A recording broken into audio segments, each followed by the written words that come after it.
Di sebuah kota Arab yang panasnya bisa bikin kepala pusing, ada satu sudut jalan yang selalu ramai menjelang malam.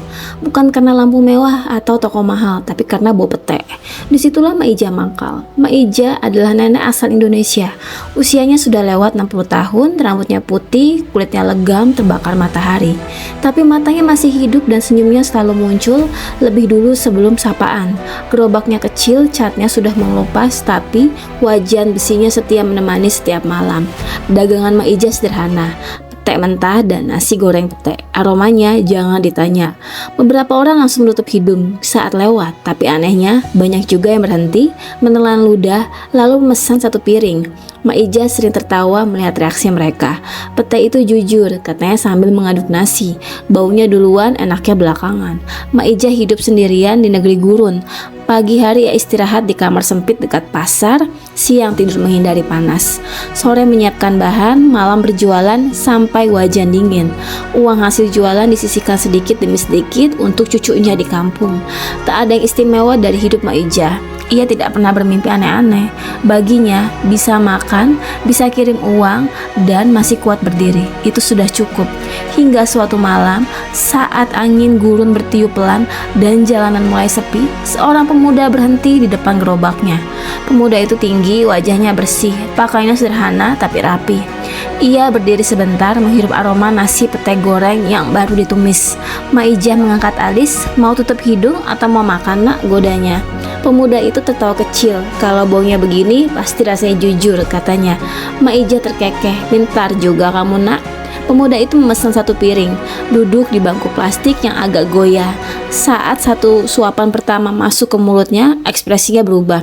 Ia terdiam, mengunyah pelan lalu tersenyum lebar. Ini enak sekali, katanya sungguh-sungguh. Maija mengibas tangan. Ah, orang lapar pasti bilang enak. Pemuda itu menggeleng, bukan, ini beda. Malam itu ia menghabiskan nasi gorengnya sampai bersih, bahkan meminta tambah sambal. Sebelum pergi ia menunduk sopan. Besok saya datang lagi mak. Maija mengira itu hanya basa-basi. Namun esoknya pemuda itu benar-benar datang lagi dan lagi dan lagi. Ia tak hanya makan, ia duduk lama mendengar cerita Maija tentang kampung, tentang cucu, tentang hidup yang sederhana tapi penuh syukur. Ia tertawa setiap kali Maija bercanda dan matanya selalu berbinar, setiap wajan selalu berbisik. Maija belum tahu bahwa bau pete dari gerobak kecilnya baru saja membuka pintu ke hidup yang tak pernah ia bayangkan.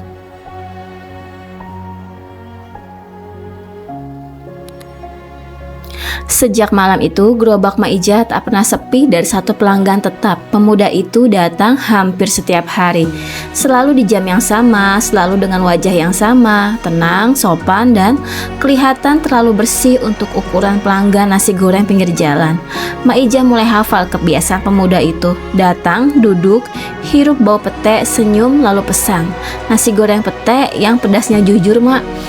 Pete itu sudah jujur dari sananya, jawab Maija sambil tertawa. Pedasnya tinggal niat. Pemuda itu tertawa lebar. Namanya Fat, katanya. Tak pakai gelar, tak pakai embel-embel apapun. Maija juga tidak bertanya lebih jauh. Baginya, semua orang sama saja di depan wajan panas. Fat tak hanya makan, ia mendengar cerita Maija tentang cucunya yang suka bolos ngaji, tentang kampung yang hujannya sore-sore, dan tentang hidup yang tak pernah benar-benar mudah tapi selalu bisa ditertawakan. Kadang Fat ikut membantu, mengangkat kursi, mengambil air. Sesekali ia salah memegang sendok dan kena panas. Aduh, serunya. Maija langsung nyeletuk. Itu namanya pete belum terima kamu.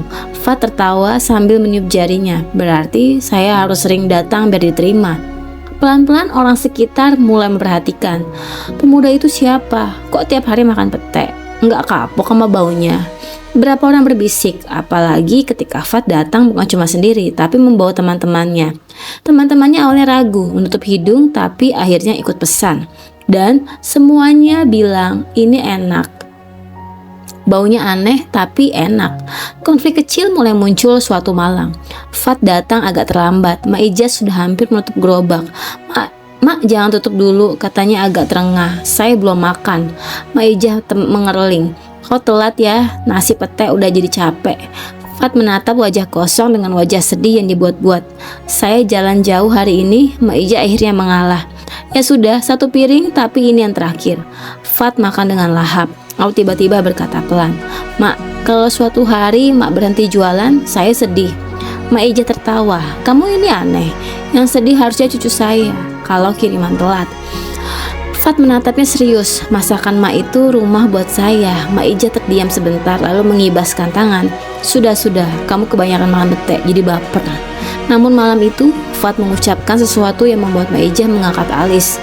"Mak, kalau saya bilang saya ingin selalu makan masakan Mak setiap hari sampai tua, Mak percaya?"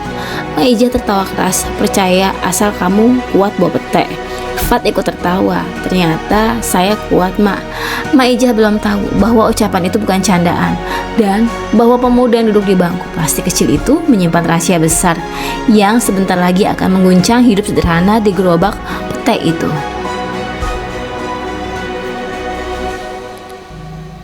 Kabar itu menyebar lebih cepat dari bawa petek. Awalnya hanya bisik-bisik di sekitar pasar, lalu masuk ke telinga pedagang lain, lalu sampai ke rumah orang-orang penting. Pemuda yang tiap malam makan nasi goreng petek di gerobak Mak Ija ternyata bukan pemuda biasa. Namanya Fat, dan Fat adalah pangeran muda. Mak Ija tahu kabar itu dari orang lain, bukan dari Fat. Seorang pedagang kebab berbisik sambil setengah beriak, "Mak, itu langganan pete Mak, darah bangsawan." Mak Ija hampir menjatuhkan spatula. "Hah, bangsawan?" Ia menatap gerobaknya, menatap pete, lalu bergumam, "Pete saya ini keturunan raja juga gitu." Sejak hari itu, suasana berubah. Fat tetap tenang, tetap duduk di bangku plastik kecil, tetap makan dengan lahap. Tapi mata orang-orang sekarang memandang Mak Ija berbeda. Ada yang kagum, ada yang sinis, ada yang terang-terangan mencibir. Pasti maunya uang, pasti nenek itu pakai pelet petek. Mana mungkin pangeran jatuh cinta dengan nenek-nenek. Mak Ija pura-pura tak dengar, tapi malam-malamnya jadi lebih sunyi. Ia mulai merasa tidak pantas, tidak nyaman, bahkan sempat berniat menutup gerobak lebih cepat agar Fat tidak datang lagi. Suatu malam, Mak Ija berkata belak-belakan, "Fat, kamu jangan kesini lagi ya." Fat terkejut. "Kenapa, Mak? Pete saya salah?" "Bukan," jawab Mak Ija cepat. "Hidupmu terlalu tinggi, gerobak saya terlalu rendah." Fat tersenyum kecil. "Mak, saya makan di sini karena saya lapar dan karena saya bahagia." Mak Ija menghela napas panjang. "Kebahagiaan kamu bisa bikin saya dimarahi satu kota." Konflik makin besar ketika keluarga Fat turun tangan. Beberapa orang berpakaian rapi datang ke pasar. Mereka tidak marah, tapi dingin, mengukur, menilai. Yang satu dari mereka berkata sopan tapi menusuk, "Yang mulia, terlalu sering ke tempat ini." Mak Ija menyela cepat. "Yang sering kesini cuma Fat, yang mulia belum pernah." Beberapa orang tersedak dan menahan tawa. Namun, masalah tak berhenti. Tekanan makin terasa. Fat diminta berhenti datang, diminta sadar posisi, diminta memilih. Fat memilih datang lebih awal. Suatu malam, saat pasar hampir tutup, Fat berdiri depan gerobak Mak Ija dan berkata dengan suara tenang, "Mak, saya ingin menikahi Emak." Mak Ija tertawa keras. "Menikahi? Kamu ini kurang makan nasi goreng petek atau kebanyakan?" "Saya serius, Mak." Mak Ija berhenti tertawa. "Kamu akan dihina, kamu akan kehilangan banyak hal." Fat tersenyum lembut. "Saya sudah lama kehilangan arah, Mak. Jadi saya mau pulang." Mak Ija terdiam, air matanya hampir jatuh. Ia menatap pete yang tergantung di gerobak, menatap wajah tua, menatap hidup sederhana yang ia kenal. "Kalau kamu mau menikahi saya, hidupmu bawa pete." Fat tertawa, berarti jujur. Mak Ija belum tahu bahwa keputusan itu akan mengguncang Intana, membelah pendapat orang, dan membawa mereka menuju akhir yang tak pernah terpikirkan oleh siapapun. Hari pernikahan itu tak pernah diumumkan di seluruh kota. Tak ada undangan mewah, tak ada karpet mewah. Yang ada hanya halaman kecil, kursi plastik, dan satu wajan tua yang ikut dibawa. Mak Ija berdiri gugup, kebayanya sederhana, rambutnya disanggur rapi. Tangannya gemetar memegang sapu tangan. Ia berbisik pelan, "Fat, saya ini nenek-nenek, kamu yakin?"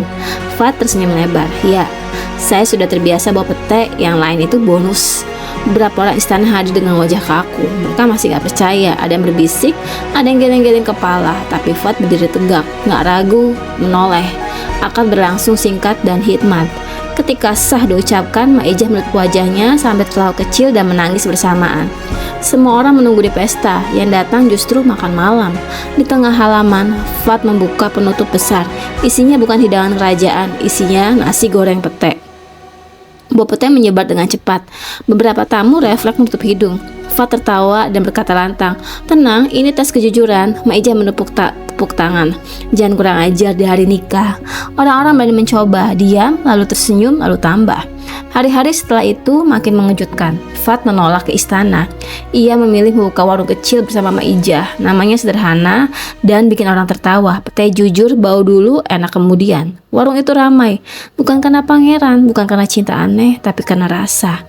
Maijah tetap masak setiap hari. Fat jadi tukang cuci piring. Kalau ada yang bertanya, yang mana pangeran? Fat menunjuk wajan. Yang ini panas dan bikin sadar. Maijah sedang bercanda pada pelanggan. "Suami saya ini pangeran, tapi disuruh potong bawang." Dan Fat selalu menjawab, karena cinta itu bukan soal naik tahta, tapi turun mau ke dapur.